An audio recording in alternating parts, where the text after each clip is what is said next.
말씀 대언해 주시겠습니다.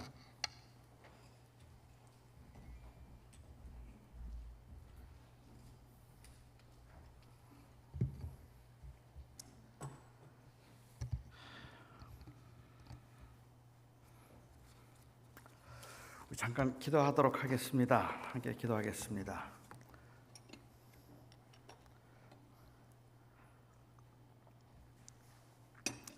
사랑하는 나의 아버지 하나님, 오늘도 사랑하는 주의 백성들이 하나님 앞에 예배하기 위해서 이곳에 모였습니다. 주님, 제가 설교자 이전에 예배자로 이곳에 있기를 소망합니다. 하나님, 이 설교 역시도 예배의 행위일진데 간절히 기도하는 것은 제가 준비한 이 설교를 통하여서 하나님만 높아지게 하시고 이 예배를 마친 후에 모든 성도들의 마음속에 그 그리스도의 은혜가 넘치게 하여 주시옵소서.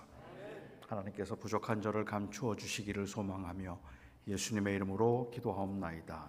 아멘. 1950년대에 이 영국에서 굉장히 유명했던 그 연예인 중에 한 사람이 맥크루디라고 하는 사람이었습니다.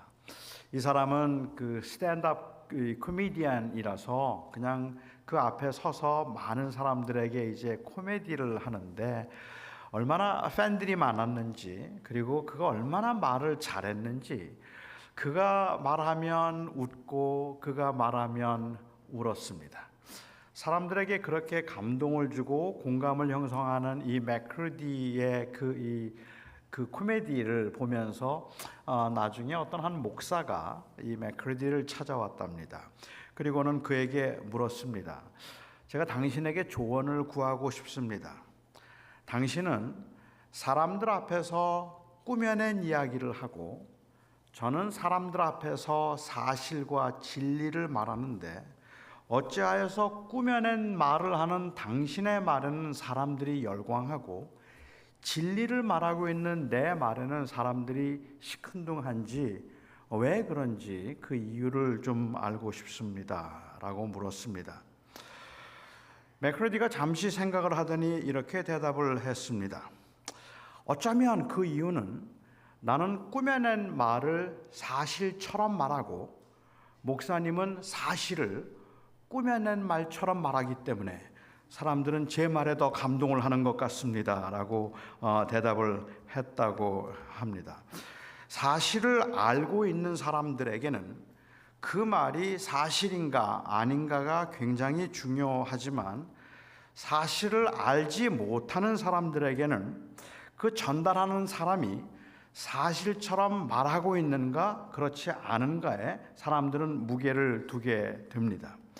제가 생각하기에는 여기에 바로 현대인들이 빠질 수 있는 함정이 있다고 저는 생각을 합니다. 여러분들이 아시는 것처럼 현대인들은 절대를 믿지 않으려고 합니다.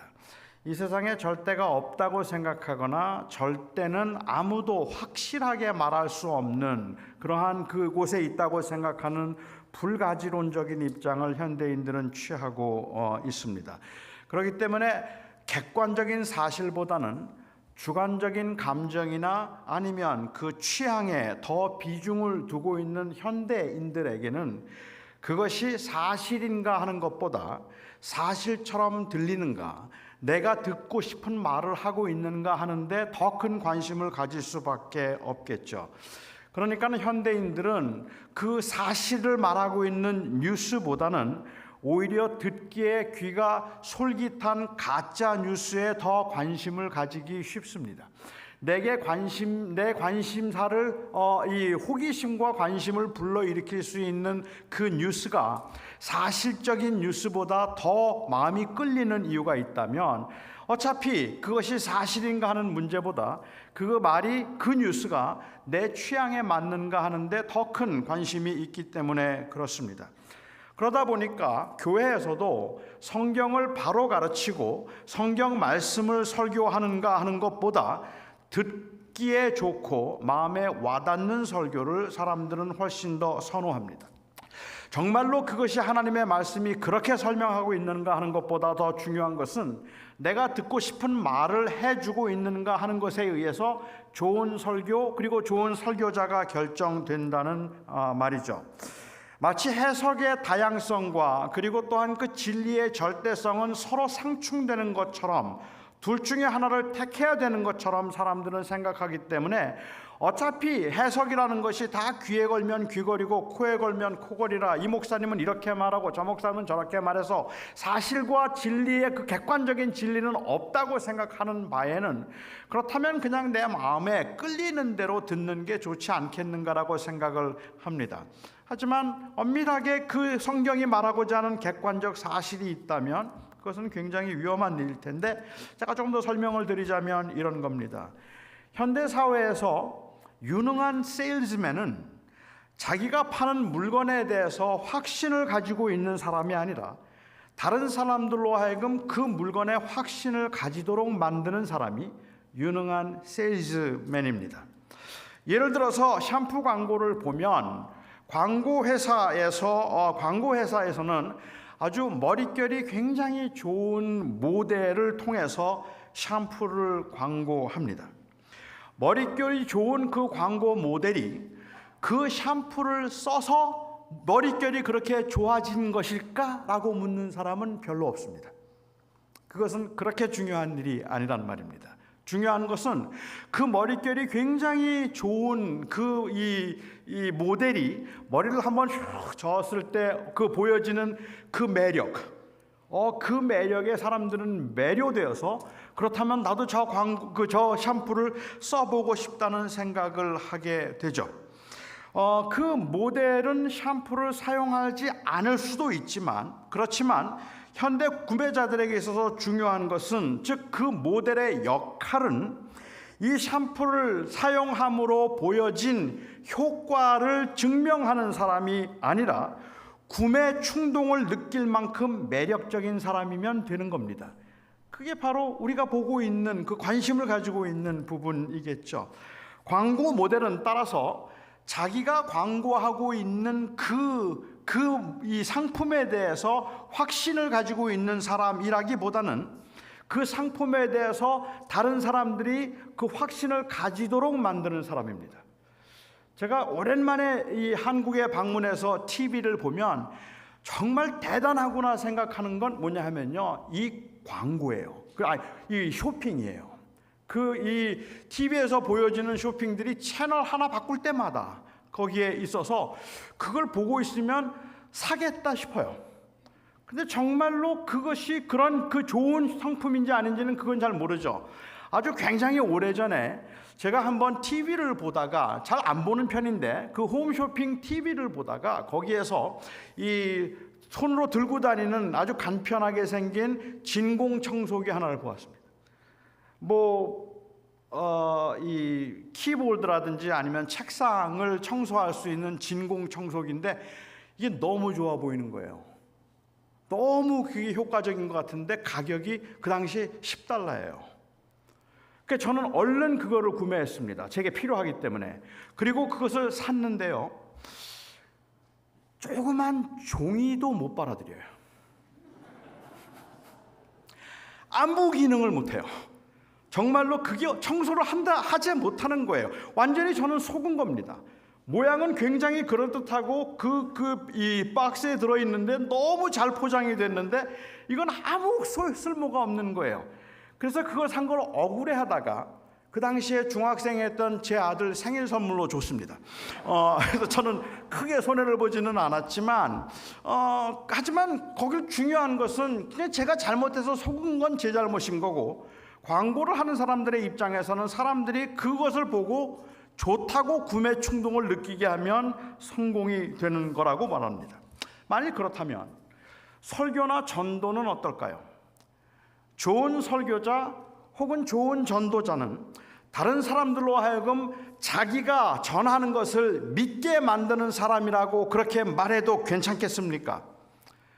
전도자나 설교자가 진리를 다루고 있다면 그가 얼마나 설득력 있고 얼마나 호소력 있는가 하는 것은 중요한 일인 만큼 그것은 굉장히 위험한 일일 수도 있습니다. 이 진리가 그만큼 소중하다면 그가 가지고 있는 설득력은 그가 전하는 것이 진리가 아닐 경우에는 수많은 사람들을 넘어뜨릴 수 있기 때문에 그렇습니다. 따라서 설득력이 있는가 없는가보다 중요한 것은 설교자에게 있어서는 그 말이 사실인가요? 그 말이 사실이고 정말로 그 말을 사실로 믿고 있는가 하는 것이 중요하지, 사실로 믿지 않고 있는 사람이라면 그 사람이 가지고 있는 설득력과 유창함과 그리고 많은 사람들에게 감동을 줄 수 있는 그러한 연설할 수 있는 그 능력들은 사실은 굉장히 위험한 거죠. 만일 현대인들이 진리에 관심이 없다면 그냥 듣기에 좋고 이 설교가 너무 좋아, 너무 감동적이야 라는 말에 끌려갈 수도 있을 거라고 생각합니다. 1992년 10월 28일 날 주님께서 재림하신다고 했습니다. 혹시 다미선교회를 여러분들은 기억하십니까? 그 다미선교회에서 1992년 10월 28일 주님께서 재림하실 것이라고 땅 팔고 집 팔아서 그 모든 것을 다 헌금하고 그리고 다 팔고 교회에 모여서 주님의 재림을 기다리라고 이장님 씨가 말했습니다. 그래서 많은 교인들이 땅을 팔았고 집을 팔고 그리고 교회로 모였습니다. 그렇게 많은 사람들이 땅 팔고 집 팔 때 이장님 씨는 아주 고급 집을 샀습니다. 이장님 씨는 땅을 샀고 집을, 그 당시 의리의리한 집을 그는 구매했습니다. 많은 사람들은 다 주님이 오실 거라고 생각해서 그렇게 헌금할 때 그 헌금을 가지고 자기는 집을 샀다는 말입니다. 이것은 사기꾼입니다. 사실은 이 지극히 비이성적으로 만들 수 있는 종교적인 심리가 인간에게 있음을 우리가 알고 있지만, 집도 팔고 땅도 팔 수 있도록 사람들의 마음을 그렇게 감동하고 움직일 수 있었던 이 이장님 씨의 호소력과 설득력은 저는 정말 대단하다고 생각해요. 부럽기도 합니다. 와, 어떻게 저렇게 할 수 있었을까? 완전히 대동강물을 판 장사꾼 봉이 김선달보다 더한 사람이었던 것 같아요. 저는 그럴 마음도 없지만 저에게는 여러분들에게 땅 팔고 집 팔아서 선교하게 만들 수 있는 능력이 없습니다.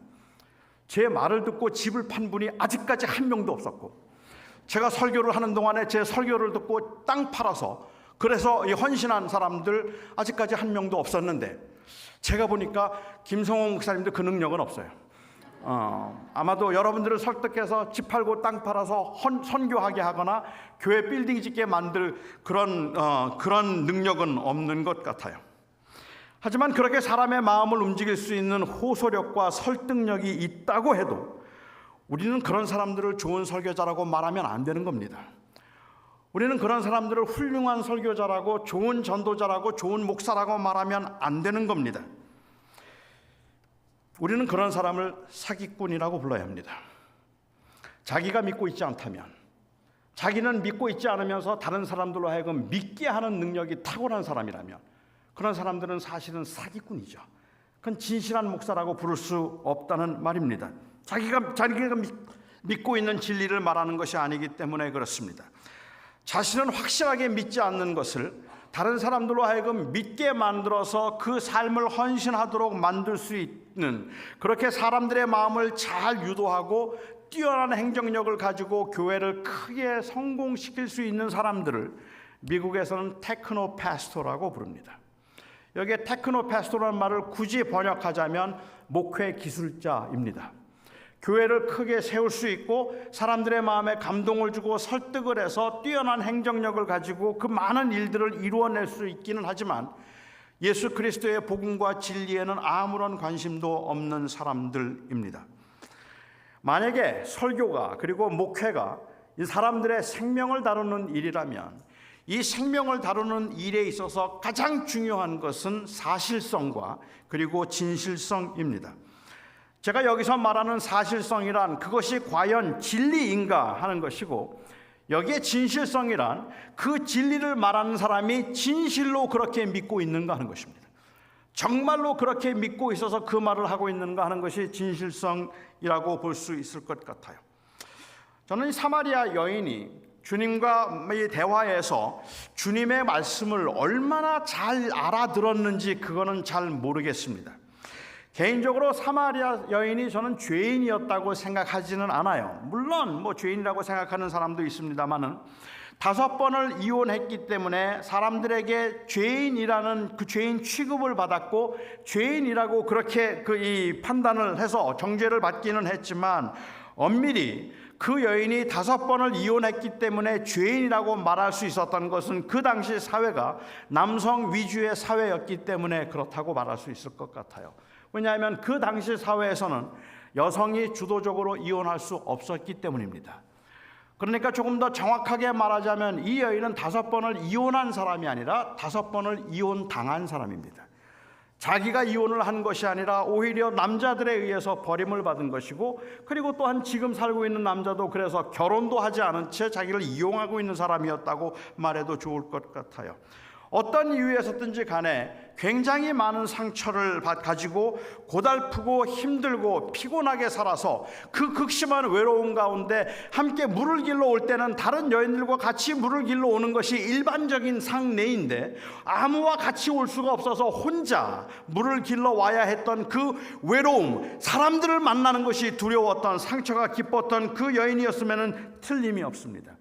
이 여인이 어떤 여인이었고 어떻게 주님을 만나게 되었는가 하는 오늘 이 본문에 나오는 전반부 사건은 제가 좀 생략하기로 하고 오늘은 제가 뒷부분만 여러분과 함께 생각해 보고 싶습니다. 이 여인은 낯선 유대 남자, 예수님이죠. 낯선 유대 남자와 같이 대화를 나누는 중에 그가 선지자라는 생각이 들었습니다. 그래서 그는 예배에 관해서 질문을 했어요.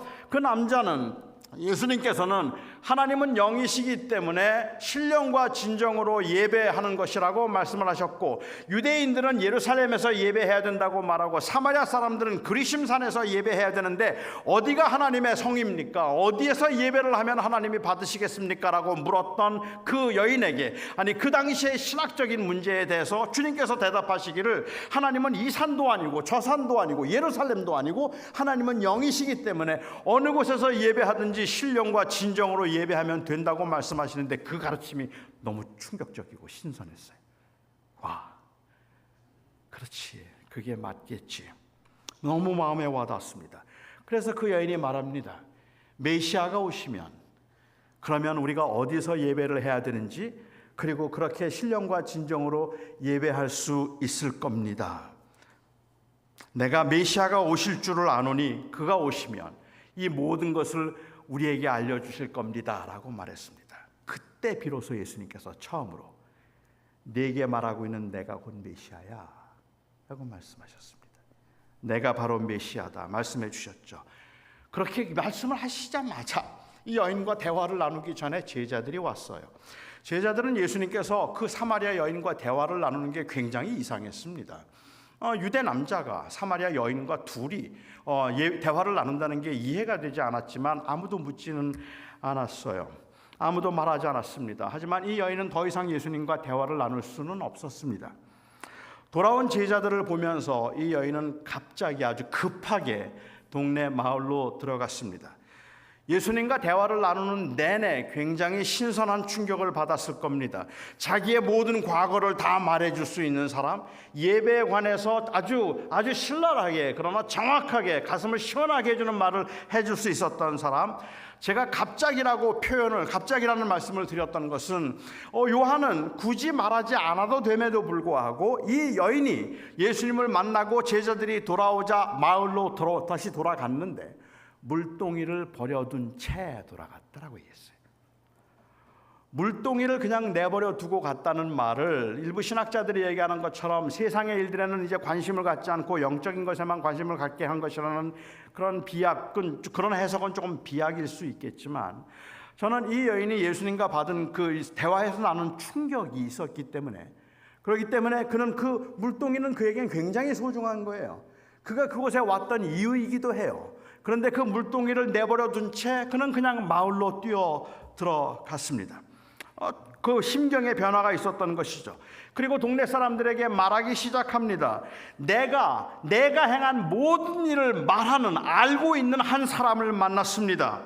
이 사람이 메시아라고 말하는데 그가 정말로 메시아인 것 같습니다.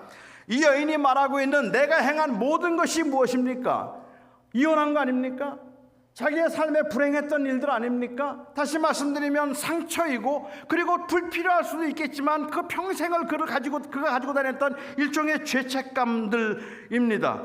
아무에게도 말하고 싶어 하지 않았고, 아무와도 같이 그 이야기를 나누고 싶지 않았던, 피하고 싶었고 누가 물어도 피하고 싶었던 그 아픔입니다. 불필요했던 죄책감이죠. 바로 이 아픔과 상처 때문에 외로웠고 사람들을 피했고 사람들과 교제하지 않고 살았던 이 여인이 예수님을 만나자마자 동네로 뛰어들어서 자기가 먼저 사람들을 찾아가는 거예요. 그리고 그들에게 말하는 거예요. 내가 어떻게 살았는지 다 아는 사람 만났어요. 지금 자기의 상처를 드러내는 거잖아요. 자기 아픔을 사람들에게 말하는 거잖아요. 이건 획기적인 변화였다고 저는 생각을 합니다. 그리고 39절을 보면 그 마을 사람들이 이 사마리아 여인이 하는 말을 듣고 믿었더라. 예수님을 믿었더라라고 얘기합니다. 저는 이게 신기합니다. 어떻게 사람들이 예수님을 믿을 수 있었을까요? 아니, 이들이 예수님을 믿었다는 말은 도대체 무슨 말일까요? 아직까지 복음을 들은 적이 없습니다. 아직까지는 예수님을 친히 만난 적도 없고, 아직까지는 그들이 그 복음에 대해서 반응한 것도 아닙니다. 사마리아 여인의 과거를 다 마친 사람, 예배에 관해서 전에 들을 수 없었던 신선한 가르침을 주었던 이 사람을 만나서 그가 메시아인 것 같다고 말했을 때 마을 사람들이 메시아로 믿었다는 것이, 이게 좀 신기하지 않습니까? 한 번도 본 적도 없고 직접 들어본 적도 없는데 그냥 그 한 여인의 증언만으로 예수를 믿었다라고 말한다면 도대체 뭘 믿었다는 말일까요? 그게 가능할까요? 물론 성령께서 강권적으로 역사하셔서 그 마음속에 믿음을 주시고 믿게 하셨다고 볼 수도 있습니다만은, 그걸 제가 부인하지는 않습니다만은, 제가 짐작하기에 마을 사람들이 복음을 듣고 실제로 예수님을 믿었던 것은 나중에 그들이 예수님을 만나고 나서입니다. 그 말을 듣고 그들이 예수님께로 찾아왔죠. 그리고 예수님을 청해서 마을로 들여서 이틀 동안 예수님이 그곳에 계시면서 복음을 전하셨을 것이고, 그리고 예수를 믿었습니다. 그래서 나중에 그 사람들이 사마리아 여인에게 말하죠. 이제 우리가 믿는 것은 네 말로 인함이 아니니 이는 우리가 친히 듣고 그가 구주임을 알게 되었기 때문이다라고 말합니다. 여자가 전도해서 믿게 됐다는 것이 자존심 상해서 이런 말을 하고 있다고 생각하기는 어려울 것 같아요. 오히려 이 여인의 말을 듣고 예수님을 만나고 난 후에 예수님으로부터 구체적인 복음을 듣고 이제는 내가 그 예수 그리스도를 메시아로 믿게 되었다는 그러한 고백을 사람들이 하고 있는 겁니다. 여자의 말이 아니라 예수님을 통해서 그들이 복음을 들었다는 말입니다. 결국은 이 여자의 이 처음 단계에서 사마리아 여인이 예수님을 소개했을 때 사람들이 믿었다는 말은 그 예수님의 복음에 대한, 예수가 메시아라는 사실성에 대한 확신을 말하고 있는 것이 아니라 이 말을 하고 있는 여인의 진실성에 관해 말하고 있는 겁니다. 그 여인의 말이 맞는 것 같다라고 믿었다는 말입니다. 제가 오늘 주목해 보고 싶은 것은 바로 이 여인의 변화입니다. 이미 말씀드렸던 것처럼 5번을 이혼하고 사람을 만나는 게 부담스러워서 낮에 물을 길러 와야 했다면 이 여인에게는 마음에 깊은 상처와 그리고 아픔이 있었던 사람인데 스스로 외로움을 택한 사람이고 더 이상 사람들과 같이 교제하지 않기로 했던 사람입니다. 본문에는 나와 있지 않을 수도 있겠지만 저는 그 행간을 한번 짐작해서 각색해 보고 싶었어요. 마을 사람들은요, 이 여인의 이런 열정적인 모습을 한 번도 본 적이 없습니다. 이렇게 흥분한 모습을 한 번도 본 적이 없습니다. 사람들에게 속기도 하고 배신을 당하기도 하고 미움을 받기도 하고 수많은 사람들에게 멸시, 천대를 받아왔던 이 여인, 그렇게 버겁게 살면서 사는 게 하나도 재미가 없었을 겁니다. 모든 게 귀찮고 모든 게 다 시큰둥합니다. 그냥 마지못해 살아낼 뿐입니다. 웃음도 잃어버렸고 그리고 또한 눈물도 메마르고 하고 싶은 일도 관심 있는 일도 없었습니다. 그랬던 여인이 어느 날 물동이를 내버려 둔 채 마을로 막 뛰어들어옵니다. 먼저 사람들을 찾아갑니다. 그리고 말을 걸기 시작합니다. 아주 특별한 사람을 만났다고, 그런데 그가 메시아인 것 같다고, 정말 그런 것 같다고 사람들에게 예수님을 소개합니다. 얼굴은 상기되어 있었고 눈은 초롱초롱해졌어요. 목소리에는 흥분함이 역력했습니다. 그동안의 그 힘든 여정에 사실도 사실이 아닌 것처럼 아무 영혼 없이 말하고 듣고 그리고 또한 그렇게 지내던 이 여인이 남들이 보지 못한 기가 막힌 것을 보기라도 한 양 들떠서 흥분해서 조금 전에 그가 경험했던 일들을 말하기 시작합니다. 여인이 이랬던 적은 한 번도 없었습니다. 이 여인은 자기가 듣고 본 것을 너무 사실인 것처럼, 너무 진실인 것처럼 진실하게 말하고 있었기 때문에 그 여인이 지금 꾸며낸 이야기를 하고 있다고 생각하지 않았고, 그냥 헛것을 보고 그렇게 말하고 있다고 생각하지 않아서 그동안 무시하고 소외했던 이 여인임에도 불구하고 그 여인의 말을 듣고 우물가로 찾아갔단 말입니다. 예수님을 찾아갔단 말입니다. 아직 이 여인이 하는 말이 사실인가 확인되지는 않았지만 사람들의 마음을 움직여서 예수님께로 나아가게 할 수 있었던 것은 그 여인의 말과 행동에서 보여지는 진실함입니다.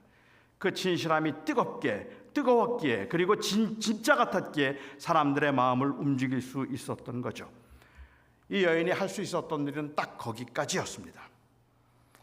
저는 이게 전도자의 사명이고 이게 전도자에게 주어진 일이라고 생각합니다. 이 여인에게는 동네 사람들에게 자기가 만난 예수가 하나님이심을, 하나님의 아들이심을 증명해야 할 책임이 없습니다. 아니, 그것을 증명할 능력이 없습니다. 이 여인은 예수님이 하나님의 아들이었음을 어떤 경우에도 증명할 그 능력이 없었어요. 그들이 신자가 된 것은 결국은 예수님과의 만남이었지만 그 만남을 통해서 그 만남을 위해서 그 주님을 찾아갈 수 있도록 마음을 움직였던 것, 그것이 그 여인인데, 이 여인은 사실 여부를 증명함으로 사람들의 마음을 움직인 것이 아니라 자기가 말하는 그 말에 대한 진실성 때문에 사람들을 움직일 수 있었던 겁니다. 저는 신천지가 사입이라고 확신합니다.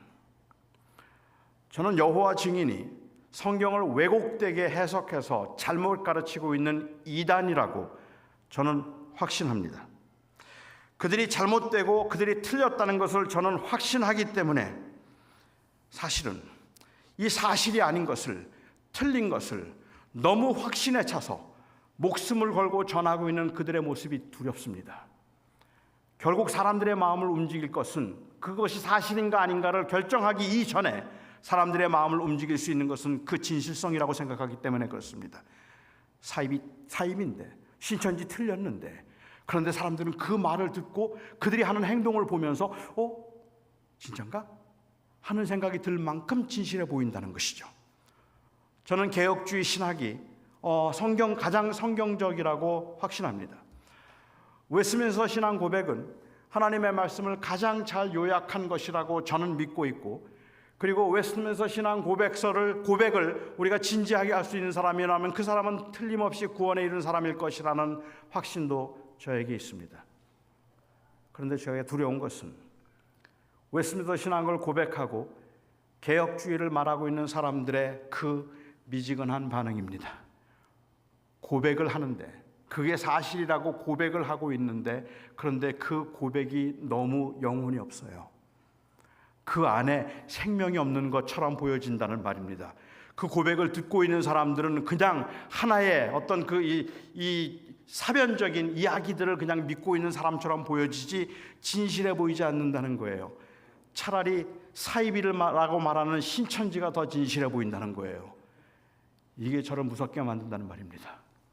왜냐하면 결국 사람들의 마음을 움직일 수 있는 건 이 초기 단계에 사람들의 마음을 움직일 수 있는 것은 그것이 진리인가 하는 그 이전에 그 말을 전하는 사람이 얼마나 진실한가 하는 것을 보려고 할 것이기 때문에 그렇습니다. 주 예수보다 더 귀한 분은 없네. 찬송을 부르는데 도대체 예수가 누구이길래 저런 찬송을 저렇게 가슴 뜨겁게 부르는가 감동을 받는 사람이 없단 말이에요. 예수에 대해서 매력도, 그리고 그 예수에 대해서 호기심조차 생기지 않을 만큼 너무 밋밋한 찬송을 부르고 있다는 말입니다.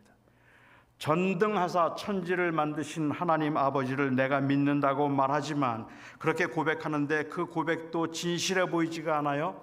고백을 하는 그 눈빛이 살아있지 않고 전혀 중요하지 않은 형식적인 대화를 나누는 것처럼 말하기 때문에 그렇습니다.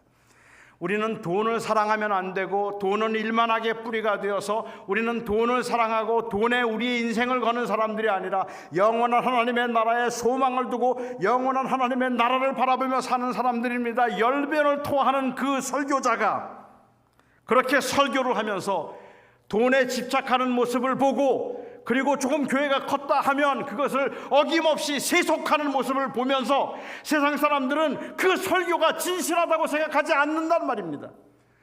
어떻게 그 설교가 진실하다면 왜 그렇게 살 수밖에 없을까? 돈이 중요한 것이 아니라 우리는 은혜로 사는 사람들이라고 그렇게 말하고, 우리의 소망은 이 땅에 있는 것이 아니라 영원한 하나님의 나라에 있다고 설교하면서, 세상에서 돈이라면 그냥 그야말로 가장 중요한 것인 것처럼 돈에 집착하는 그 사람들의 모습을 볼 때 과연 그게 진실할까를 사람들은 의문을 갖기 시작한다는 거예요. 그걸 누가 믿을 수 있을까라는 생각을 한다는 겁니다. 실제로 우리의 삶 속에서 그 진실함이 보여지지 않을 때 사람들은 그게 사실인가 하는 것에조차도 관심을 갖지 않게 된다는 말이죠. 아주 오래된 이야기고 너무 진부한 이야기라서 여러분들에게는 조금 재미가 없을 수도 있지만, 저는 그래도 여러분들이 웃어줄 줄 알고 제가 이 말씀을 드립니다. 아주 오래전에 힘의 대명사 하면 람보였습니다. 여러분 람보를 기억하십니까? 사실 람보는 미국이 베트남 전쟁에서 지고 난 후에, 미국 사람들은 졌다 그러면 싫어하지만 베트남 전쟁에서 굉장히 고난을 겪고 난 후에 낙심하고 상심해 있던 그 미국 사람들의 마음을 조금 위로해 주기 위해서 만든 일종의 히로이즘의 대표적인 인물입니다. 그래서 미국은 베트남에 졌지만 람보가 혼자 가서 다 이겨요. 그래서 람보가 다 깨뜨리기 때문에 람보는 일종의 힘의 상징이죠. 그래서 그 힘의 상징으로 람보에 대한 유머 시리즈가 옛날에 있었어요. 80년대 그 유머 그 시리즈 중에 하나를 여러분들에게 소개해 드릴게요. 한 번은 람보가 친구하고 짜장면을 먹으러 갔어요. 짜장면을 둘이 먹으러 갔는데 열심히 먹는데 단무지가 딱 하나 남았는데, 이 단무지에 친구의 젓가락과 람보의 젓가락이 동시에 닿았습니다. 서로 그걸 먹으려고 해요. 힘으로는 친구가 절대로 안 되죠. 그래서 이 친구가 꾀를 냈습니다. 람보야, 우리 이러지 말고 서로 힘겨루기 해서 힘센 사람이 먹게 하자. 그래? 힘이라면 자신 있죠. 한번 해보자. 어떤 힘겨루기를 할까? 친구가 제안을 합니다. 우리 서로 뺨을 있는 힘껏 때려서 울지 않는 사람이 먹기로 하자. 힘이라면 자신 있어요. 그렇게 하자고 했습니다. 친구가 말합니다. 내가 먼저 때릴게. 이럴 때는 나중에 때리는 사람이 유리한 거 아시죠? 그래서 그러라고 했어요. 친구가 람보의 뺨을 있는 힘껏 때렸습니다. 불이 번쩍 나고 눈물이 핑 돌았지만 울지 않았습니다. 람보니까 꼭 참았어요. 이제 람보 차례입니다. 람보가 이제 내 차례야 하고 친구를 막 때리려고 하는데, 친구가 잠깐 그래요. 그러더니 말합니다. 이거 너 먹어. 그리고는 큰 소리로 외쳐요. 아저씨, 여기 단무지 한 그릇만 더 주세요. 말도 안 되는 얘기죠. 그렇죠? 그런데 더 황당한 건 이 짜장면 집 주인이 람보 아버지라는 거예요. 황당하지 않습니까? 그런데 이 오늘날 그리스도인들의 모습이에요. 세상이 다 하나님의 것이라고 말하고, 하나님이 다스리신다고 말하고, 하나님이 모든 것의 주인이라고 말하고, 나는 내 인생은 하나님의 손 안에 있어서 하나님께서 나를 눈동자같이 살피신다고 말하면서 단무지 하나도 안 뺏기려고 그래요. 그 단무지도 주면 난 죽는 줄 알고, 하나님 제 단무지 좀 뺏어주세요. 그냥 부르짖고 기도해서 기어코 내가 뺏어다 먹어야, 그리고 그걸 축복이라고 부르고, 그걸 성공이라고 부르고 그걸 하나님의 은혜라고 부르고 있단 말이에요. 세상 사람들이 감동을 받겠습니까? 아니, 얼마나 욕심이 많으면 그것 하나도 못 나눠주는 거야. 하나님의 모든 것을 다스린다고 하시고 하나님이 전능하시고 가장 힘이 센 분이라고 말하면서 그 하나님 믿는 사람들이 어찌하여서 조그만 것 하나도 양보하지 못한 채 이 세상에서 그 모든 것을 빼앗아서 자기가 다 가지려고 아둥바둥하고 있느냐는 말입니다. 그러니 하나님이 전능하다는 그 말을 사람들이 믿겠습니까? 하나님이 진실하다고, 하나님은 전능하시고 하나님은 내 삶을 주관하시는 분이라는 그 고백을 누가 믿을 수 있겠느냐는 말입니다. 요즘 교회들이 종종 초대교회로 돌아가자 그래요. 초대교회로 돌아가는 건 굉장히 어려운 일일 텐데, 그런데 초대교회로 돌아가자고 해요.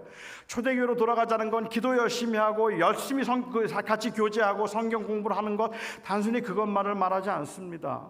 여러분, 초대교회 때 사람들이 전도하기가 쉬웠을까요? 전도하기 어렵습니다. 전도하는 것은 굉장히 힘든 일입니다. 전도가 허락되지 않기 때문에 그렇습니다. 특별히 이 베드로전서 3장을 보면 전도하는 게 얼마나 어려운 일이었는지요. 그 당시에 믿는 사람들 중에 노예들이 많았어요. 노예가 주인에게 전도할 수 있을까요? 노예가 주인에게 전도하면 맞아 죽어요. 노예가 주인에게 전도했다가는 어떤 일을 당할지 몰라요. 전도할 수 있는 상황이 아닌 겁니다. 그런데 이 당시에 전도를 할 수 없던 그 사람들인데도 불구하고 그들이 그 주변, 자기 주인을 비롯해서 그 사회에서 사람들에게 일종의 위기감을 만들어내는 거예요. 주인의 입장에서 생각해 볼 때는 자기가 성공한 사람입니다. 그렇죠? 그리고 그 노예는 가장 불쌍한 인간이에요. 사람도 아니에요. 자기의 소유일 뿐이고 물건일 뿐이에요. 이 노예들은 너무 불쌍하고 비참한 인간이고 때리면 맞아야 되고 시키면 시키는 대로 해야 되고 그리고 죽이면 죽여도 할 말이 없어요. 그 생명이 자기의 손 안에 있으니까. 그러니까는 인생 중에 가장 불쌍한 인생이 자기의 노예인데 말입니다. 이 노예가 매를 맞고 고난을 당하고 가진 것 하나도 없는데 삶 속에 얼굴에 여유가 있어요. 기쁨이 있어요. 그런데 그들의 모습을 보고 있으면 희한할 만큼 그 참으면서도 보복하려고 하지 않고 오히려 사람들을 용서해요. 그 모습이 너무 이상한 거죠. 아니, 당시의 부자들은, 당시의 노예의 주인들은 그 노예들을 보면서 내가 성공한 줄 알았는데 이 사람들이 지금 뭐가 있나? 이 사람들이 성공한 건 아닐까? 하는 위기감이 만들어졌단 말입니다. 그래서 베드로전서에서 전도를 제대로 할 수 없는 상황에서 베드로전서에서 베드로 사도가 했던 그 유명한 전도에 관한 말씀, 너희에게 소망의 이유를 묻는 자들에게 대답할 것을 항상 예비하되 온유와 두려움으로 하라. 넌 뭐가 그렇게 좋아? 너 억울하지 않아? 사람들이 물으면 예수 그리스도께서 나의 주님이 되셔서 그래서 저는 아무것도 없지만 괜찮아요. 말해주라는 말입니다. 그것이 전도였습니다. 그것이 사람들의 마음을 움직이는 거죠. 오늘날 현대 교회의 문제는 사람들이 아무도 우리에게 와서 묻지 않는다는 거예요. 당신 도대체 뭐 때문에 그렇게 좋아하는데? 너무 억울하지 않아? 왜 참는데? 아무도 물어보지 않아요. 왜냐하면 기어코 다 뺏어서 우리가 가지니까. 그러니까 사람들에게 그런 감동을 줄 수 없는 것이죠. 우리의 문제가 어디에 있을까요? 저는 전도의 기술이 부족해서라고 생각하지 않습니다. 다시 말하면 다른 사람들을 설득시킬 능력이나 혹은 다른 사람들을 설득할 수 있는 그러한 이 기술이 부족해서라고 생각하지 않습니다. 저는 우리가 진실함을 보이지 못하기 때문이라고 생각합니다. 우리가 전도하지 못하는 이유는 교회가 부흥하지 않는 이유가 있다면 어쩌면 우리가 전도하지 않기 때문이 아니라, 전도를 못해서가 아니라 전도를 함에 우리의 진실함이 드러나지 않기 때문이라고 생각합니다. 교회 생활도 열심히고 성경도 열심히 읽고 기도도 많이 하는데 그와 같은 일들이 주님을 가까이 하도록 만드는 것이 아니라 오히려 자기의 경건과 자기의 의로움에 취하게 만들고, 그래서 다른 사람들을 판단하고 정죄하고 팔을 나누고 교회 생활에 점점 익숙해져 가는데 그리스도를 향한 그 열망과 열정은 점점 식어가는 이 모습이 다른 사람들에게 아무런 매력을 주지 못하고 있다는 말입니다. 저는 그리스도인의 삶에서, 그리스도인들의 예배에서 우리의 진실함을 보일 수 있다면 전도의 기술 중요하겠지만 저는 그것보다 더 선행되어야 되는 것은 우리 안에 있는 그 고백의 진실함입니다. 여러분에게는 예수 그리스도가 정말로 생명의 주님이십니까? 여러분들에게는 정말로 그 진실한 고백이 여러분들에게 있습니까? 예수 그리스도가 이 교회의 머리이십니까? 오직 여러분들은 살아가면서 이 땅에서 없어서 피곤하기도 하고 힘들기도 하고 불편하기도 하고 때로는 그것들이 있었으면 좋겠다고 생각해서 구하기도 하고 낙심하기도 하지만 그럼에도 불구하고 우리 속 깊은 곳에 있는 가장 분명하고 가장 확실한 고백, 나는 예수 그리스도를 나의 주님으로 모시고 살아갑니다. 이 고백이 우리 안에 있습니까? 저는 그렇다면 거기서부터 전도가 시작될 수 있다고 생각합니다. 이 고백은 우리는 전도를 해서 다른 사람들을 믿게 만들 수 있는 능력이 우리 안에 있는 것은 아니기 때문에 그렇습니다. 그 능력은 저에게도 없습니다. 저 신학을 굉장히 오랫동안 공부를 했지만, 목회를 오랫동안 했지만 저는 다른 사람들을 전도할 수 있는 능력이 저에게 없습니다. 제가 목회를 하는 동안에 어떤 분이 저한테 찾아오셔서 그렇게 말씀하세요. 목사님, 제 남편 좀 만나주세요. 그래요. 그분은 교회를 안 나오시는 분이거든요. 그 남편을 좀 만나달라 그래요. 그래요? 그러면서 그 부인이 말씀하시기를, 제 남편이 얼마나 고집이 센지 그리고 얼마나 아는 게 많은지 저는 제 남편하고는 말이 안 돼요. 그냥 너무 다 잘 알고 교회를 비판하는데, 그리고 이게 믿음을 비판하는데, 그런데 정말로 제 남편이 너무 마음이 굉장히 굳어 있어요. 목사님이 한번 찾아가셔서 제 남편을 한번 만나주시고 그리고 전도를 좀 해주세요. 부탁을 하세요. 저는 그 부탁을 받으면 한 번도 어김없이 갑니다. 그래요. 제가 가겠습니다. 그리고 제가 가서 그 사람을 믿게 한 적은 한 번도 없어요. 그냥 그분의 완악함이 더 드러났을 뿐이죠. 그러면 아마 그 부인께서 말씀하실 것 같아요. 우리 목사님도 진짜 별거 아니네. 뭐 설교 뭐 한다고 막 그러더니 내 남편도 못 바꾸고. 만약에 정말 그렇게 생각하신다면 저는 누가 거기 자기 남편 만나자고, 내 남편 좀 만나달라고 하면 저는 도망 다녀야 될걸요. 그런데 제가 찾아가는 이유가 있다면 저에게 주신 사명은 그를 설득시켜서 믿게 만드는 것이 아니라 내가 믿는 것을 보여주는 것이기 때문에 그렇습니다. 그것이 전도입니다. 전도는 다른 사람들을 믿게 만드는 것이 아니라 내가 믿는 것을 진실하게 드러내는 것, 그게 전도입니다. 나는 말도 잘 못하고 나는 훈련도 잘 받지 못했고 그래서 내가 아는 것도 별로 없고 그리고 나는 뭐 공부를 많이 못했기 때문에 그렇게 설득해서 이야기할 수 있는 것은 아닌데, 그런데 예수 그리스도를 만나고 제가 변했어요. 주님 때문에 제가 너무 기뻐요. 너무 힘들고 고달프고 버거운 인생을 내 평생 살았는데요. 그런데 예수님 만나고 난 다음부터 제가 처음으로 웃었어요. 이것보다 더 확실한 전도가 어디 있겠습니까? 사실을 증명함이 아니라 내가 이렇게 변했다는 진실함이 사람들하고 통하기 시작할 때 저는 그때 비로소 전도가 가능해진다고 생각합니다. 요즘은 교회마다 새생명 축제, 뭐 때로는 VIP 이 축제 이런 것들을 해요. 6월 마지막 주에 우리 그 시온성 교회에서도 전도 축제가 있다고 이야기를 들었습니다. 이제 전도해야 될 사람들을 데리고 오고 그리고 기도하고 그들에게 이제 전도를 하기 위한 그러한 이제 그 프로그램일 텐데, 전도 축제를 한다는 이야기를 제가 목사님께 듣고 저는 굉장히 고마웠어요. 아직도 그 영혼에 대한 열정이 있어서 내가 알고 있고 내가 믿고 있는 것을 다른 사람들에게 전하고자 하는 그러한 열정이라면, 그렇다면 그건 너무도 귀하다는 생각이 들었습니다.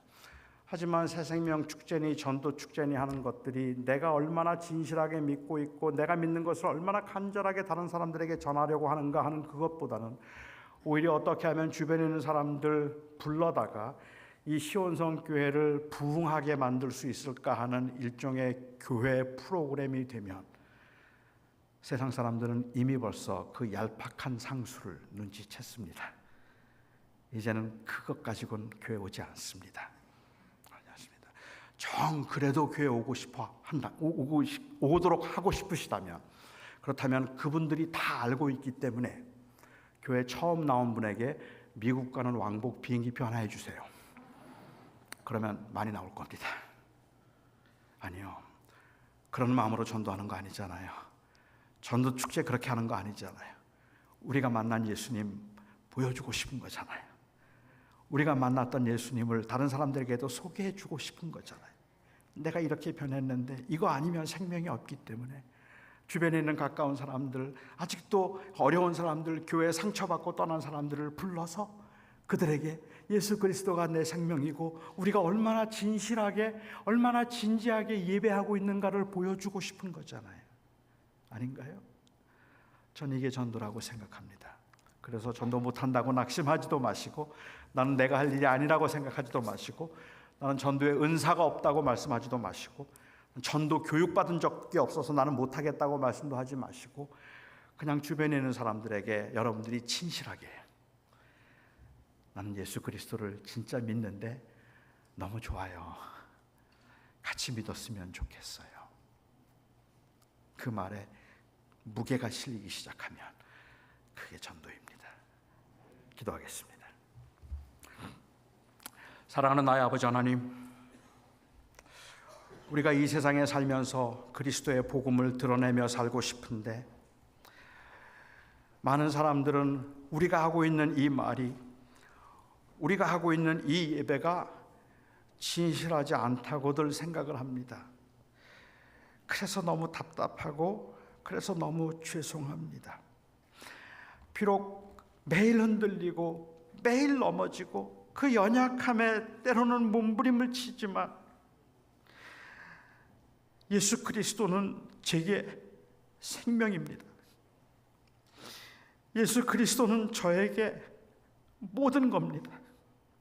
세상에서 부귀영화를 누리고 사람들에게 인정받고 명예를 얻고, 그래서 편안하게 사는 삶, 그것보다 예수님이 나를 자녀 삼으셨다는 이 사실이 저에게는 가장 소중한 것입니다.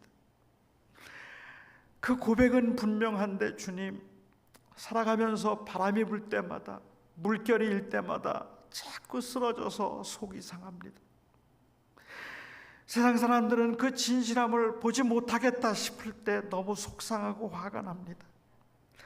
주님, 저희들을 불쌍히 여기시고 긍휼히 여겨주시며 이 시온성 교회를 주님께서 붙들어 주셔서 주변에 있는 많은 사람들에게 저들은 다르다, 그 말을 들을 수 있는 교회가 되게 하여 주시옵소서.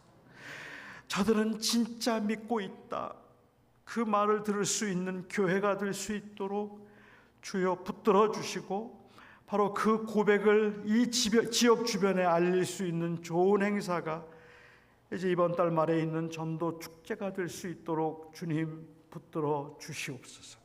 예수님의 이름으로 기도하옵나이다. 아멘.